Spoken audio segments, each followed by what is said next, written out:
توكل عليه ونعوذ بالله من شرور أنفسنا ومن سيئات أعمالنا من يهده الله فلا مضل له ومن يضلل فلا هادي له وأشهد أن لا إله إلا الله وحده لا شريك له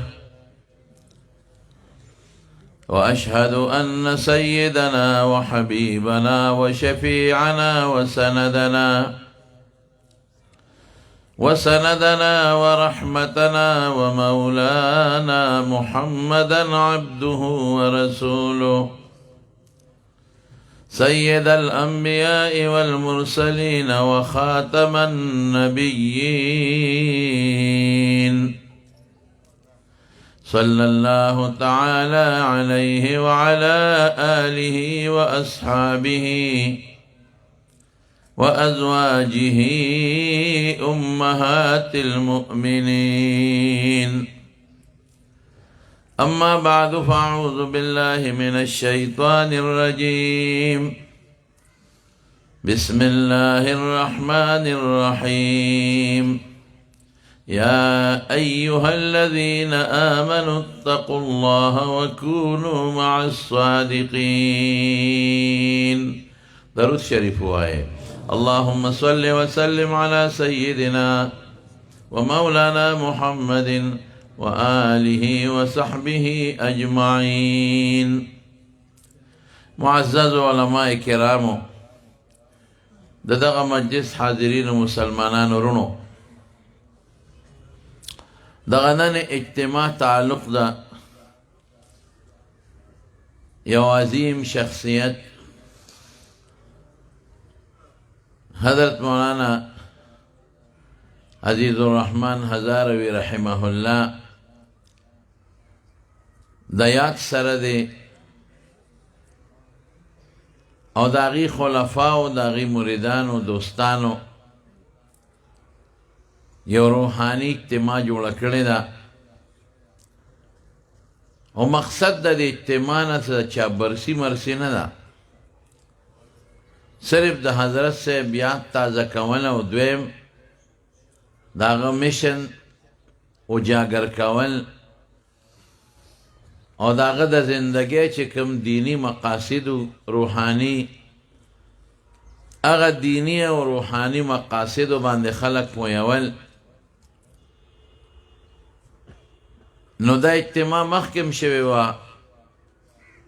او سخت کال بیا د اجتماع جوړه شو. په دې کې زیات کردار او زیات کوشش د محترم ورور جناب حضرت مولانا علامه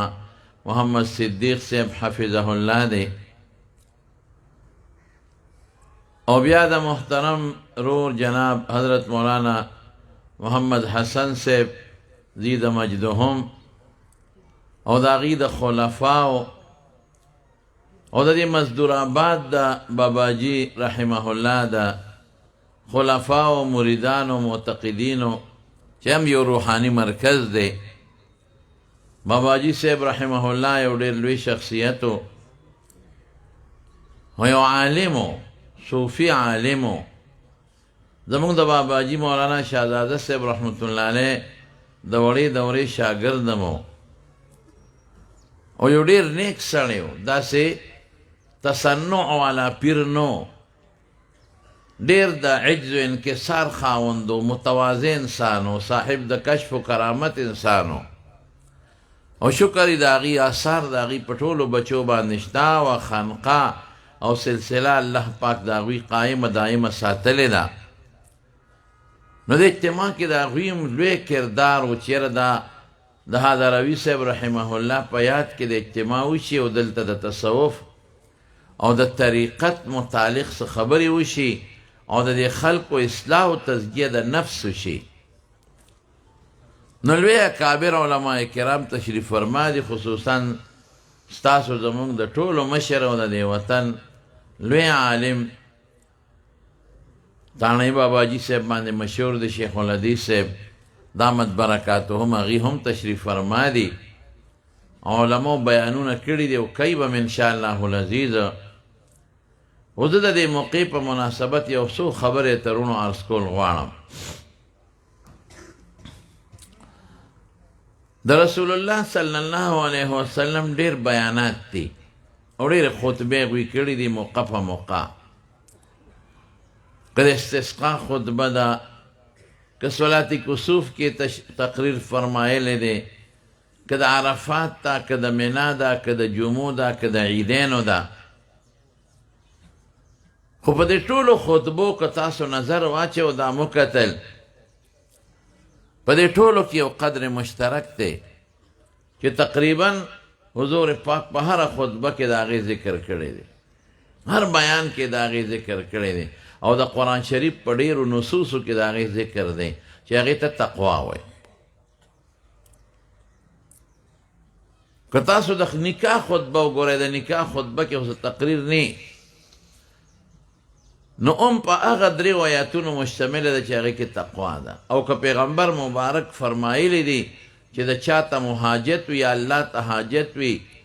نو په کومه طریقه غواړې، نو هغه هم د قرآن شریف دغه درې آیاتونه دي چې هغه په تقوا مشتمل دي. او بار بار الله د تقوا ذکر کوي، متقین ذکر کوي،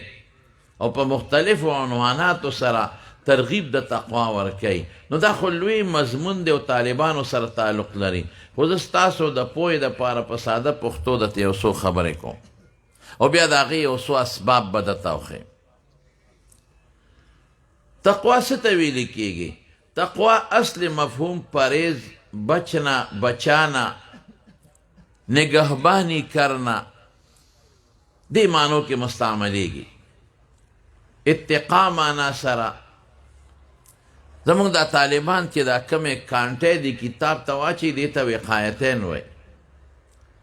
ځکه دا هم د کتاب نگهباني کوي، د کتاب بچوالي کوي چې ونشلېږي، خراب نشي. او متقی ته متقی په دې نسبت وي چې دی به د ځان نگهباني کوي، د خپل نفس او د خپل روح چې دا خراب نشي، دا ضایع نشي،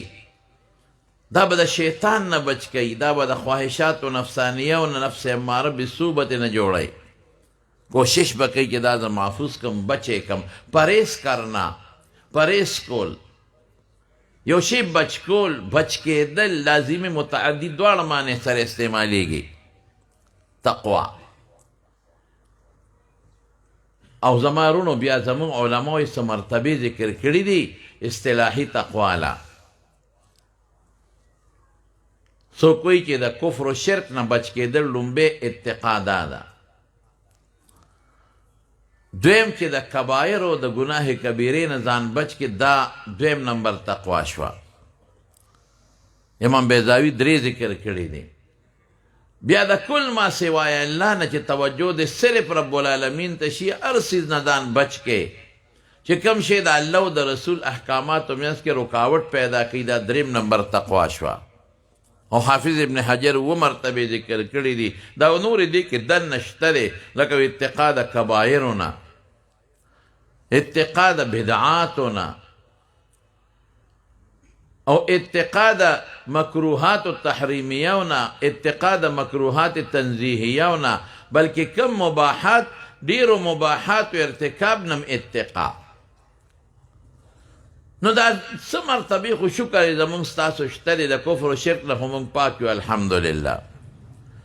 او د کبایرو نه د بدعاتو نه الحمدلله زمونږ ډېر مسلمانان پاک دي.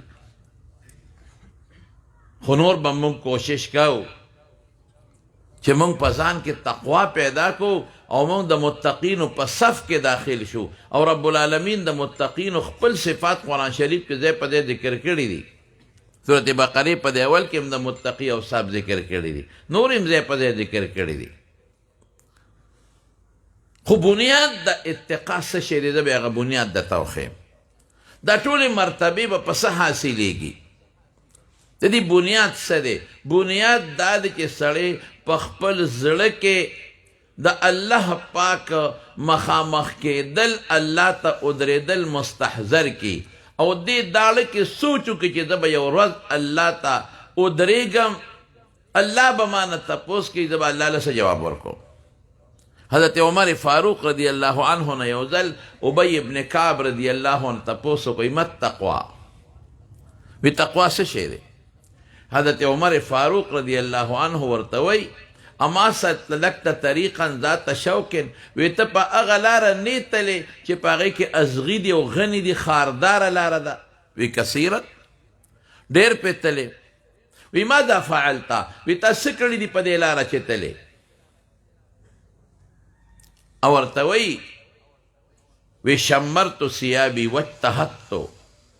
وی جامې مې راغونډې کړي دي او تیز تلې ما چې غني وي په کومه لاره باندې او ته پې ځې نو جامې به غونډې چې غنو کې وننښلي او تیز به ځې چې څه شی ترې راونه ځي د دې غنو نه یا څانګه را پرې ونه ځي یا سمار لړم یا بل شی ترې راونه ځي نقصان دله در نه کي. او ورته وایي فذاک حقیقت التقوا.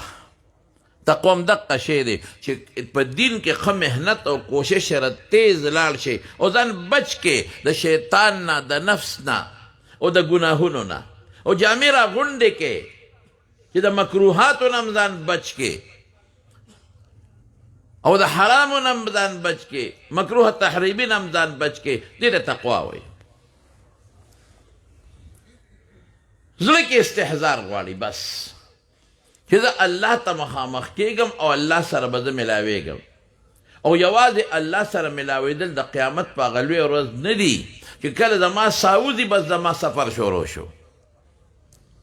او هغې نه پس بیا قبر دی او هغې نه پس د قبر نه پاسېدل دي هغې نه پس په هغه لوی میدان کې الله ته ودرېدل دي دا ډېرې خطرناکې مرحلې مخې ته را روانې دي. اسانې خبرې نه دي. دا یره چې په سړي راشي بیا د سړي نه دنیا خوشحالی څه کوي چې د آخرت خوشحالی هم یېرې شي. حضرت عمر فاروق رضی اللہ عنہ څومره لوی شخصیت دی.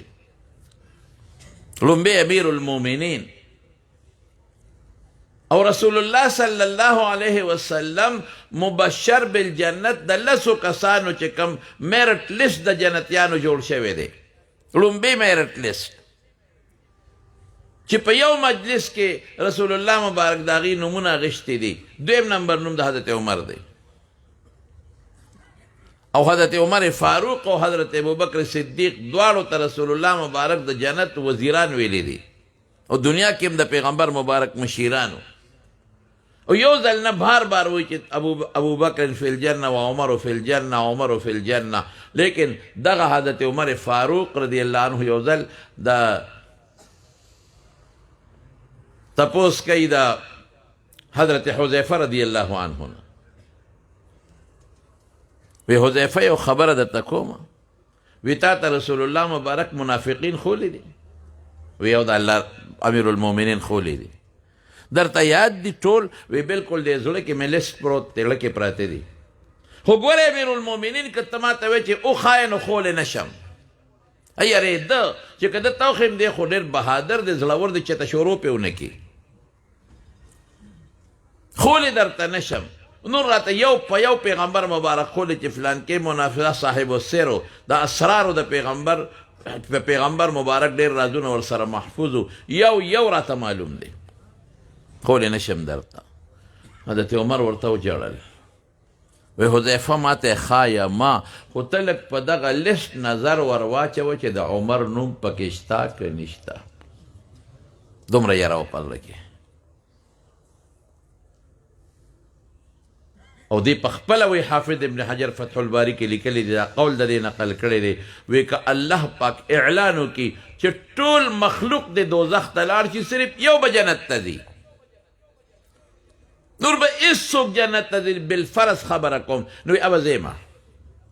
د الله نه مې دومره رجا ده امید دی او د الله د رحم دومره طلبګار یم او که الله اعلان وکړي چې دا ټول د جنت ته لاړ شي ټول مخلوق سره د کافرانو او شیطانانو بالفرض خبره کوم هلکه صرف یو کس به دوزخ ته ځي وی زه به یېرېږم چې دام ځیمه دومره الله نه یېرېږم زندګي به د خوف او د رجا په میاس کې تېروي. دا یره د صحابو زړه کې پرته وه دې وجې نه هغوی الله کمال ته رسول دي هغوی به ځان ساته مشتبه سیز حرام خو لا پرېږده چې مشتبه سي حضرت ابوبکر صدیق رضی الله عنه له خپل غلام پی راوړل پی وسکل اوږې او هغه پی وسکل هلکه وی ډېر خوندور پی و ډېر مزیدار و دا کوم ځای وی دا جاهلیت زمانه کې ما یو ځل چاله کهانت کړی و چلم نه راته دوکه کړی مې نن په مخه راغی نو ما ته هغه مزدوري وغوښته چې راکړه که نه نو دا پی راکړل تاله مې درکړل اوهو دا دې څه کړی خو په غلطۍ کې چې یو سړی شی تیر کې څه وبال پې نشته څه ګناه پې نشته څه غلطي پې نشته دی وایي دا دې څه وکړل نو دومره زور یې ځان له ورکړه هغه غلام وایي چې ما وی ځان وجني ګوته یې دې مار خوله کې منډله چې هغې پورې صبر شو چې هغه پی واپس را الټی کړه او ښکته یې وړل دا څیزونه زړه کې پراته وو حضرت عبدالله ابن عمر اور رسول اللہ صلی اللہ علیہ وسلم فرمائی نتیجے سے دا بخاری حدیث دی وی سبعت او کسان دی دا اللہ دا عرش دا سوری لاندے بئی اگر روز باندے چی بغیر دا اللہ دا عرش دا سوری نبل سوری شتا دینا خطرناک روز دا چی نور با یوم اللہ نزدیشی اور راوی دا حدیث دا بل سوئی وی پتہ نہیں لگی چی دا رسول اللہ مبارک دا میل نکم میل مراد دے دا سڑکونو والا میل او که سلی تم په عربی کې میل وی سترګه کې چې کم سلی منډي چې کم یوې مراد دی نور به نږدې شي خلک دا سرمنې به خوټ کېږي او سړی به خولو کې ډوبي د اووه کسان به د الله د عرش د سوري لاندې هواګانې به پې یخې چلیږي خوشبویه به ورته جنت ته راځي دی کې یو کس دی رجل ذکر الله خالیا ففاضت عیناه چې الله یاد کړي اوس بلکل ځان له هېڅ څوک هم نه او ففاضت عیناه سترګې وبهږي دومره یاره ور باندې غالبی ګناه خو د خلکو مخکې خو ډېر خلک د ګناه نه ځان ساتي چې هېڅوک نه هېڅوک د ګنو ټل کې دی هلته ړله راشي چې یو ګنې به مات کم ځه څه پته یې لګي یا د جوارو په ټل کې دی او دسمات یې ننوتی زه یو وږي به مات کمه جیب کې به ومنډم څوک دی نه خبرېږي هلته م وایي چې که څوک نه خبرېږي الله خو خبرېږي که نه عبدالله ابن عمر یو ځل د احد طرف ته وتی و او هغه ځای کې یو شپونکې ګړې چیلی سری ګړې چیلی سرولی هغه شپونکي ده په امتحان کو ازمایش یې کو وی بچی یو ګډ را باندې خرڅ کا هغه ته پته و چې دا د دې نه دي شپونکي ورته باباجي دا خو زما نه دي دا خو مدینه کې فلانکې سړی د هغه دي مړه خو یو را باندې خرڅ که که نه او پیسې به درکړمه دلته به حلال کو اوس به روید کو ته به هم غوښې وخورې موږ به هم غوښې وخورو هم به غوښه وخورې هم به پیسې والې باباجي زما نه دي دا خو پردي دي څنګه در باندې خرڅ کړمه ما نه ماسخوتن تپوس نه کوي چې یو ګټ پکې کم دی دی خو په ازمایش کوي وایي چې ماسخوتن دنه تپوس وکړي نو ورته وایي شرمخ خوړلی وکړ څه پته یې لګي روک شو شرمخ وخوړه ما نه وتښتو نو ته به غوښه به م وخورې ښه مزېداره روته پیسې به م والې او هغه ته به ووایې دلته کوم دی خو دنه نه خبرېږي شپونکي شا کړه عبدالله ابن عمر ته وی ښه مالک مې دلته نشته وی او وی این الله الله څه شو الله خو شته که نه وی بچې ودې ګټله بس ودې ګټله پیسو ته دې توجه نه کړه غوښې ته دې توجه نه کړه الله نه ویرېدې دې ته تقوا وایي این الله الله مې کوم دی الله نه خبرېږي اوس زمونږ زړه کې دا سوچ نشته مونږ که جومات ته ځوم زمونږ په زړه کې دا سوچ نشته چې الله ما ویني ان تعبد الله كأنك تراه فإن لم تكن تراه فإنه يراك مرتبه خو د مشاهدې او مراقبې ډېره اوچته ده هلته په مانځه کې یو ډوز جوړ کړو چې زر ځان فارغ کړو زر وځو روژه هم که مونږ نیسو د روژې د آدابو خیال نه ساتو چې دا روژه سرته ورسو مونږ په الله راضي کړو زکات او صدقه هم که مونږ ورکوو نو دا سوچ پکې نه چې مونږ په الله راضي کړو مه ملګري خوشحاله شي او خلک وایي خیرات یې وکړو په نیکو اعمالو کې زمونږ دا توجه نشته دا د صحابو سوچ دی او بیا به د سره الله مدد هم کوي یو بابا و هغه نه به داسې ډېره تیزه خوشبویي تله شته خلک ورته مشکي بابا وي مشکو په شان خوشبویي به تله نو چا دې تپوس وکړه چې باباجي دا تا نه کومه خوشبو دي داسې خوشبو خو موږ چېرته نه ده محسوس کړی دا د کم ځای نه دا ته خو غریب سړي دا مشک کم ځای نه دی مشک خو ډېر قیمتي شی دی او ډېره خشته خوشبو در نه ځي نو چې خلکو تنګ که نو هغه ورته وایي چې دا یو مسله ده ما سره دا شی ما سره شته ده خوشبو وایي زه چې کله هلک وم نو زه ډېر زیات ښکلی وم حسین جمیل او ما به په دې لارو کوڅو کې دا ریشي پیتې خرڅولې پخوا به دا سایکلو باندې خلکو خرڅولې په شا به هم خلکو پڼ ګرځو ګومنځې شو دا نکریزې شوې او دا تڼی مڼی شو تارونه شو دا څیزونه وی دا مې خرڅول یو ښځه په ما مینه وه خو زه پې نوم پوی نو ما یو ځای کې اواز وکړ نو ما ته یو جینۍ راووته وي چې زما نیکه ده په دې کور کې لږ سودا در نه اخلي مهرباني وکړه دا بکس دې را دننه که دا شکرۍ دې را دننه که نو اکثر دا خلک دې دروازې ته دننه شي زنانه هم دې سودا کوي وی چې دروازې ته مې شکرۍ څنګه ور دننه که زه م ور دننه شومه هغه وینځه هغه ښځې پې کړې وه به زنځیر یې د دننه نه ولګو او جرندی یې ورته وواله خدای دا څه مسله ده غلا رانه کوي سامان رانه پټوي څه مقصد دی دی او هغه نیکه ما ته وایي چې را دننه شه ته په ما څه کوې وایي چې خوار شي ته په تا مینه یم روزانه په دې لاره ځي او زه د ده دلته ولاړ یم دومره پاګل یې ما ته اړو ګورې نو ته ما ته وګوره څومره ښکلې یم ته څومره ښکلې راځه دې ما دې کوټې ته راځه لږ به ته مړه خوشحاله کړې زه به مړه خوشحاله کړمه پیسې به هم دله درکړم بیا زه دې دپاره مې ور درته جرنده کړه اوس داسې خواهشات وکړې چې انسان ګیر شي کوم ځای بچ کېدی شي دلته به اوس د تقوا پته لګي چې تقوا شته که نشته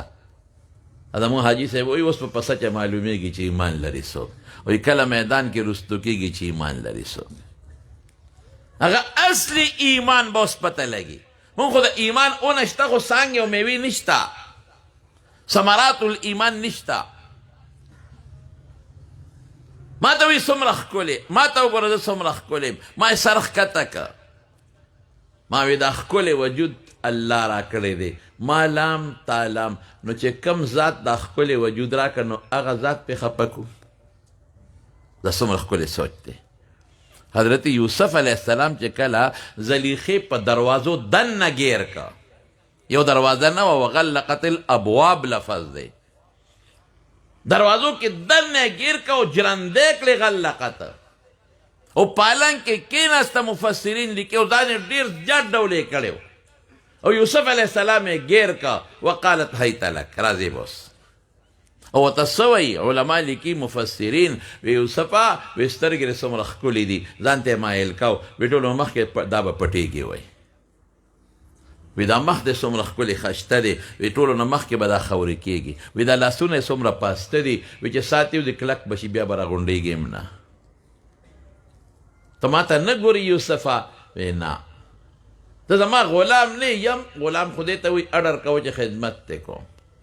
اډر وکړه خدمت دې وکړو دی خو هغه شتی شوی د مصر بازار کې زه چې مصر ته لاړم قاهرې ته ملګرو وی دلته یو بازار دی هغې ته دې بوځو نن هم زه ستاسو روډ بند و په یو تنګ بازار رالم خلکو وایي دا دغه بازار دی مینه بازار دی وایي واقعي هغه څه بل شان بازار و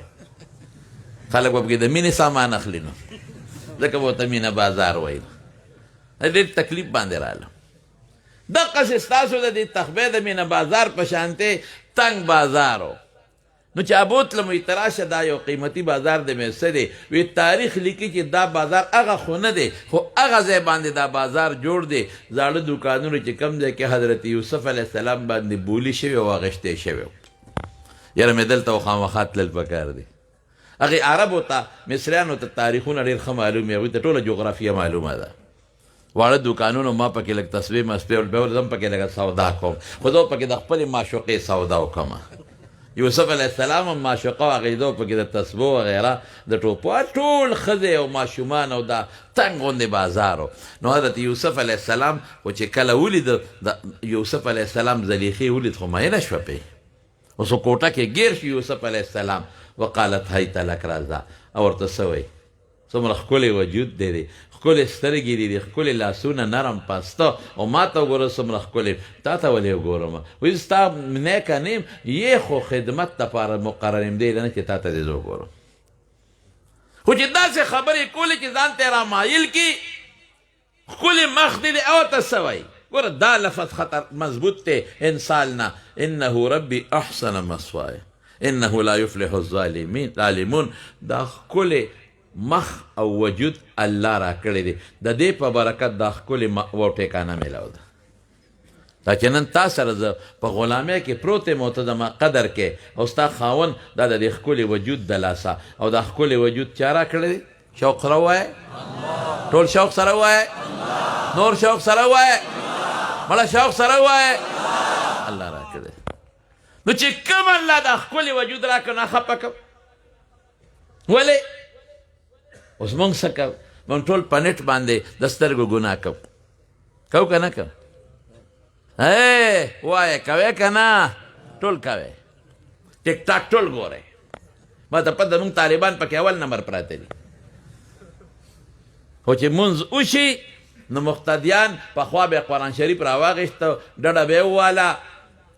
او ذکر به شروع کو بوډاګانو یا به قرآن شریف راواغېست تلاوت به شروع کو او ملا صاحب به محراب کې راتاو شو ډډه به وواله تسبیح به یې واغېستې او ذکر به یې کو زه ویم دې صوفیانو ته ویمه دې طریقت والا ته ویمه چې د دې خلکو د جیبونو دا موبایل یې وباسه هله به ټیک کېږي تر څو چې موبایل په دې جیب کې پروت دی تسبیح به نی ډېره تسبو ځای نیولی دی اوس چې مقتدیم دیوال ته ډډه وي او ستن ته ډډه وي نو غټ موبایل به راوباسي او کشه یا کشو کشن بل کار نشته او ملا صاحب هم محراب کې ډډه ووایي ښه مزېدار هغه سره خپل موبایل دی هغه راوباسي نه یو بل سره خبرې کوي نه د مسلې تپوس کوي نه ذکر شته نه تسبیح شته نه قرآن شریف ته هغه هم لګیا دی کشه کشو کشن او طالب هم لګیا دی ملا هم لګیا دی زموږ مدرسین هم چې کله پیریډ ختم شي اوس پیریډ هم زر خلاصوي لس منټه مخکې ختم کوي نو چې څنګه یې ختم کړي نو موبایل به راوباسي دغه لس 12 منټه په موبایل تېرې کړي ډاکټر له چې ورشي ته به ورته ناست دی چې ما نبض به ګورې هغه موبایل دیستي ټریفک سپایي په روډ کې ته به دی به ګاډي یو خوا بل خوا اړئ هغه سره به موبایل ملا سره موبایل طالب سره موبایل خلک غرق کړل دی موبایل و مې د پیسو نه خلاص کړل مې صحت نه خلاص کړل مې دین نه خلاص کړل خدای ته وګورئ څه کوئ والله اخرجکم من بطون امهاتکم لا تعلمون شیئا الله د میندو د ګېډو نه ویستی هېڅ نه وی خبر وجعل لكم السمع والابصار والافئده غوږونه یې درکړل زړونه یې درکړل سترګې یې درکړل څه دپاره څه یې درکړل دې دپاره چې موبایل باندې په دې سترګو ګناه کې په دې غوږونو سندرې اورې او بیا په دې زړه کې د ګناه تصور کې لعلکم تشکرون روح المانی کې وګوره شکر څه ته وایي چې کوم نعمت الله درک په هغه نعمت په هغې مقصد کې استعمالولو ته شکر وایي سترګې خدای درکړې څه دپاره او هغې کې د استعمال کې دا شکر شو غوږ الله درکړه څه دپاره چې ته پې ذکر واورې دنیا ضروري خبرې پې واورې په سترګو له دنیا ضروري کار وګورې ګناه پې ونه ګورې قرآن ته پې وګورې او زړه کې د نیکو تصور وکې د ګناه ونه کې دې ته شکر ویلې کېږي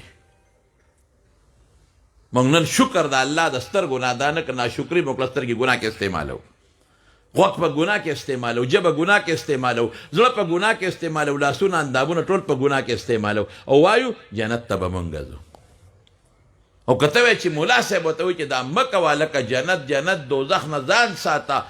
زه ستا نه غټ مسلمان یم ملا نه خو زه ښه مسلمان یم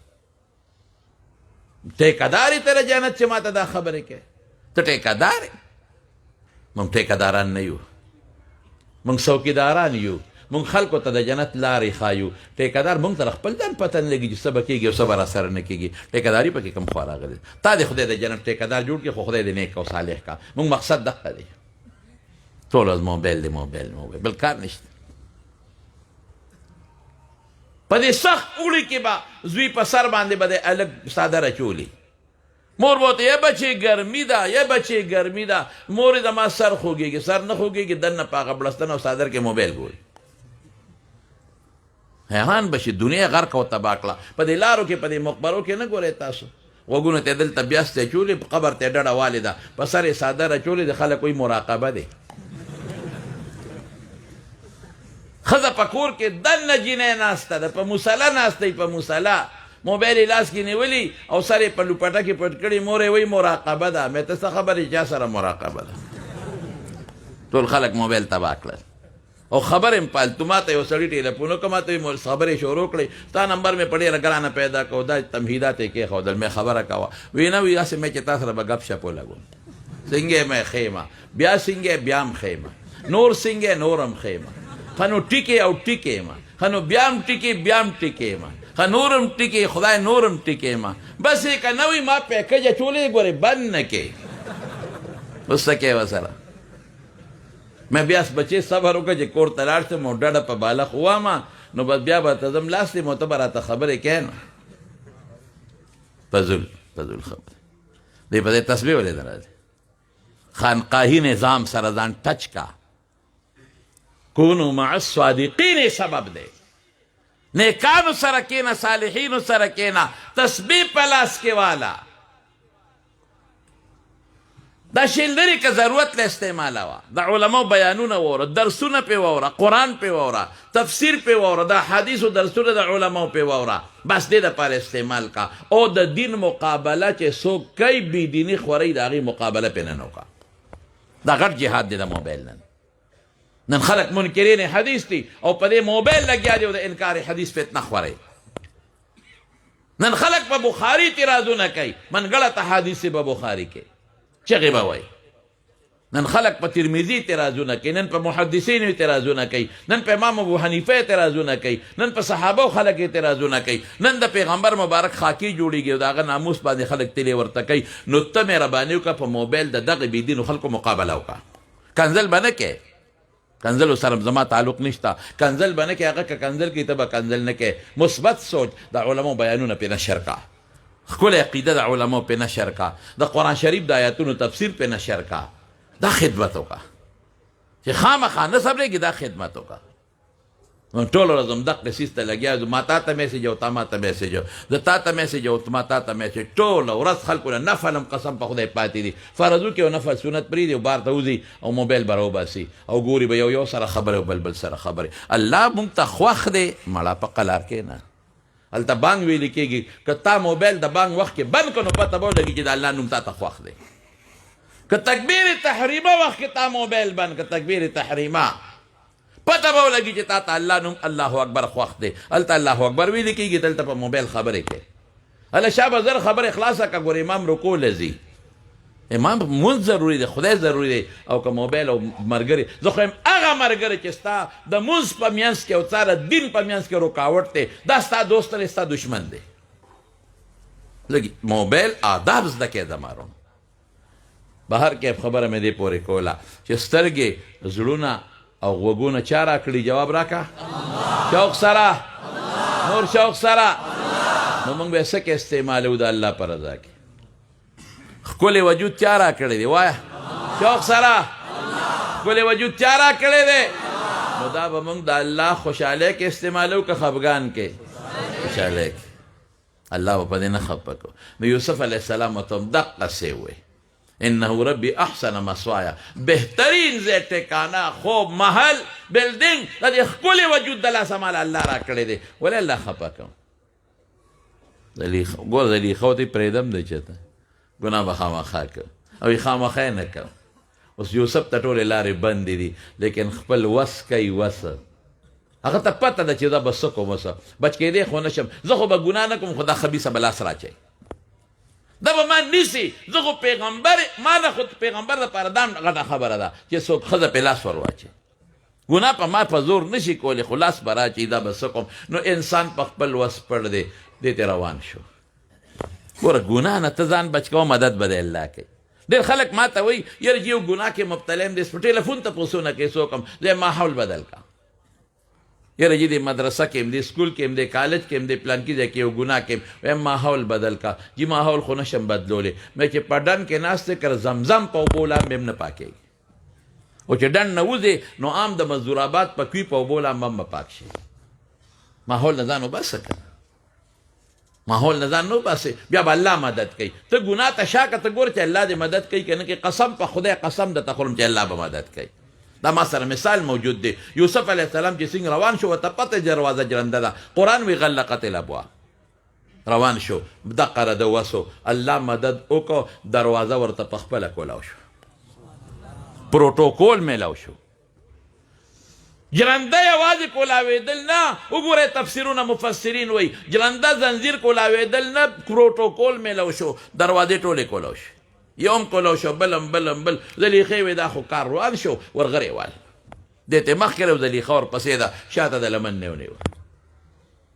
قال معاذ الله انه ربي احسن مثواي انه لا يفلح الظالمون. او بیا چې دې روان شو څنګه هغې د شا نه ونیوه، وقدت قمیصها والف یا سیدها لدى الباب. او چې بار ته ووتو د زلیخې خاوند ناست دی. اوهو دا څه وشو، رنګې هاتو گرفتاره شوه. هلته خو چالاکه ده، هوښیاره د خاوند ته څه وایي ما جزاء من اراد باهلک سوءا الا ان یسجن وعذاب الیم. ستا ښځې ته لاس چې څوک واچوي څه به کوې ورسره؟ یا به جیل کې اچوې یا به سخت عذاب ورکوې. بس به څه کېږي؟ یوسف علیه السلام پښتانه وي هم مړ هم پړ، هم دلته کې هغې لاس ور واچو، ځان یې بچ کوم، پې هغې الزام ولګو، وی هي راودتني عن نفسي. صاحب مطالبه دې کړې ده. لیکن داسې وخت کې خلک د غریب مولا مدد نه کوي، د خان مدد کوي. خلکو ټوله وی نه جي زلیخا بیبي خو پاکه ده، بیبي خو پاکه ده، یوسف رانې کړی دی. وشهد شاهد من اهلها ان كان قميصه قد من قبل فصدقت وهو من الكاذبين وان كان قميصه قد من دبر فكذبت وهو من الصادقين. گواه گوی کوي، وخت اوږد دی چې د ګواه کې هم لږ تفصیل شته. که کمیس مخکې نشلیدلي غلطي د یوسف ده، زلیخې له ورته هغې ته ځان بچ کړی دی. که کمیس شا نشلیدلي غلطي د زلیخې ده، دې ته تښتېده، هغې ته کمیس ته نیولی دی. فلما رأى قمیصه قد من دبر قال انه من کیدکن ان کیدکن عظیم. کمیس شا نشلیدلی وي دا غلطي ټوله ستا ده، تا ساده شو سکیم کړی دی. یوسف عارض عن هذا واستغفري لذنبك انك كنت من الخاطئين. بس یوسف دا خبره دلته پرېږده، دا پرېږده، دې نه څنګ وکوه. او ښځې ته څه وایي واستغفري لذنبك، ګناه بخښنه وغواړه، غلطي په تا کې ده. نو زه اکثر وایم دا غټ خلک په ښځو ډېر کمزوري وي، دا غټ خلک په ښځو ډېر زیات کمزوري وي. واستغفري لذنبك، ګناه نه ښځې رنګې هاتو ولیده، څه وایي ورته؟ وایي بخښنه غواړه. بخښنه نه، غټ کوتک او د اولو دا منځ. ښځه د رنګې هاتو ولیدله، وایي واستغفري لذنبک، ګناه معافي غواړه. معافي نه، ښه غوټن کوتک او د دې دا کپره. خلک وایي دا مولیان په ښځو کمزوري. مونږ الحمدلله په ښځو زورور یو هلکه، مونږ زورور یو. ښه مونږ ورته په سخت اوړي کې برقا چولې د خولې ته بیږي. خلک وایي ظلم نه دی، سخت اوړي کې مو ته مضبوطه برقا چولې، جرابې مو ورته پخپو کړې وي، خولې غریبې نه بیږي، خو برقه مه چولې ده. مونږ خو زورور یو. زورور کمزورې هغه خلک چې دی ورته بار ناست او ښځې دننه دوکاندار سره ګپې چپې لګوي، هغه ولا جامې ولا خاوند لري دوکاندار سره، او دی ولا ماشوم یې ماشوم ولا لوبی، لاس پړقی او بچې به لوبی. نو ته کمزورې که زه کمزورې؟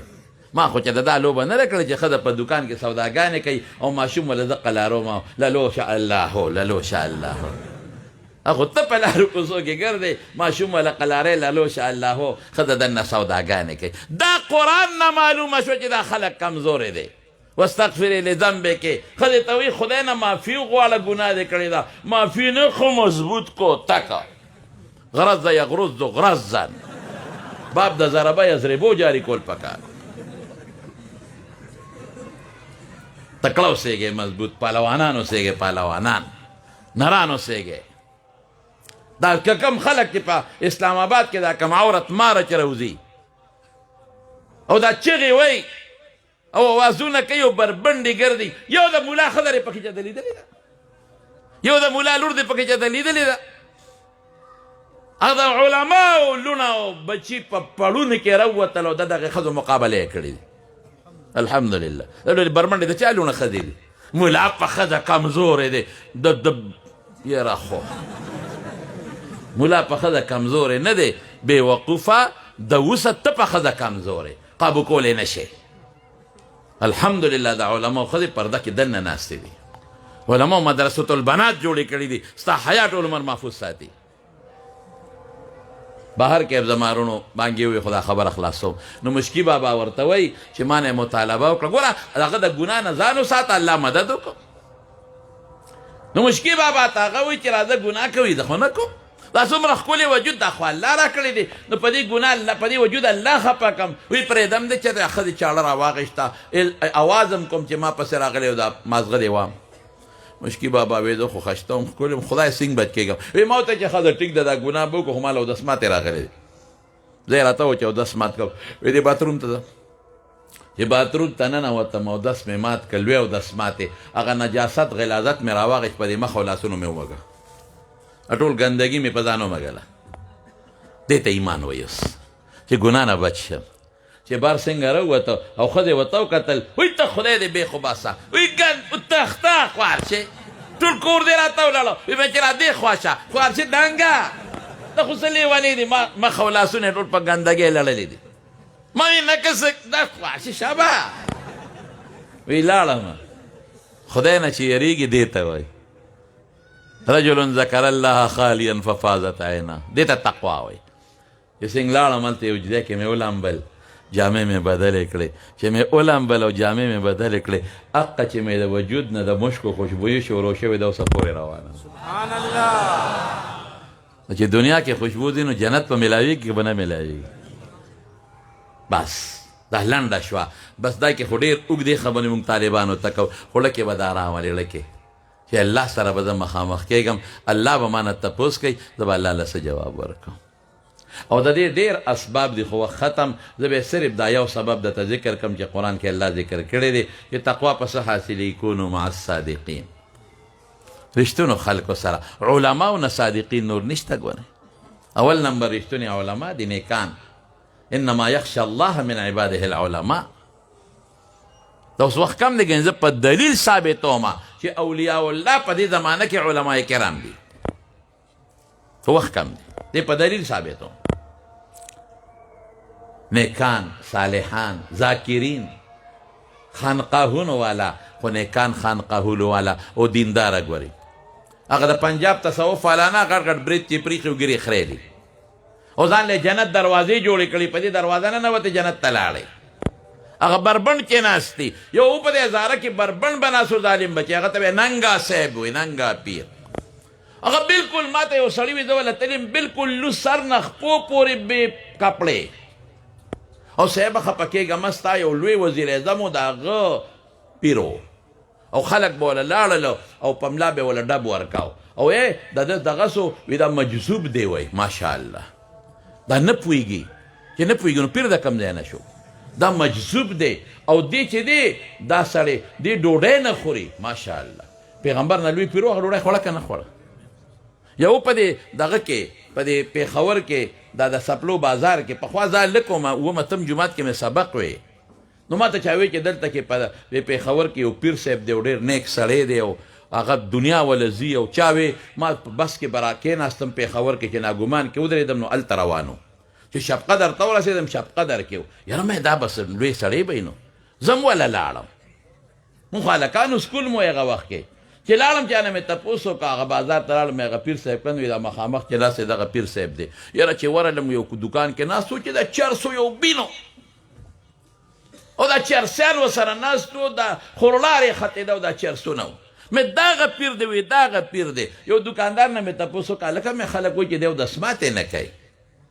اوس اودس ماتې نه کولم پیري ده دی اودس ماتې نه کوي یا خدای پاک صحابانو خو لوی پیران بل څوک نه تېر شوی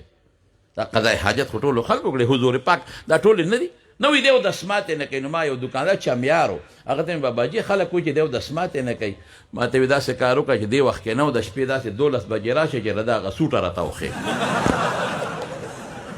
دروازې نه کوي دومره غټه سوټه کوي چې خوار خر ته ټوپ هم نشي وایي بوساړی عمره موږ دې خلکو ته پیر وایو دا پیر دی دا ډوډۍ نه خوري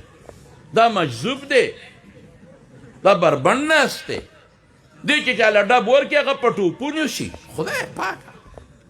دا پیر دی او دس ماتې نه کوي خدای پاک خدای ته وګورئ پیر هغې ته وایي چې متبع د قرآن او د سنت دی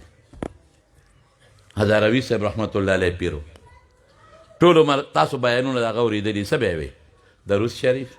ګیره پرېږدی تسبیح لاس کې والی ذکر کوئ اعتکاف کوئ دا نیکي خلکو ته ښایي مزدور آباد باباجي صاحب بزرګو وګورئ مریدان یې کم ځای ته رسېدلي دي چې کوم درته نیکي ښایي او د هغه مجلس کې کښېنې او تا ته الله را یاد شي دا پیر دی دا نیک سړی دی دا نه دی چې پلان کې ته وګوره څنګه پوس وجودی دی پوس وجود خو د پیشم دی ته ورته وګوره د مخ نه وینې څاڅي خو انګریزانو د مخ نه وینې څاڅي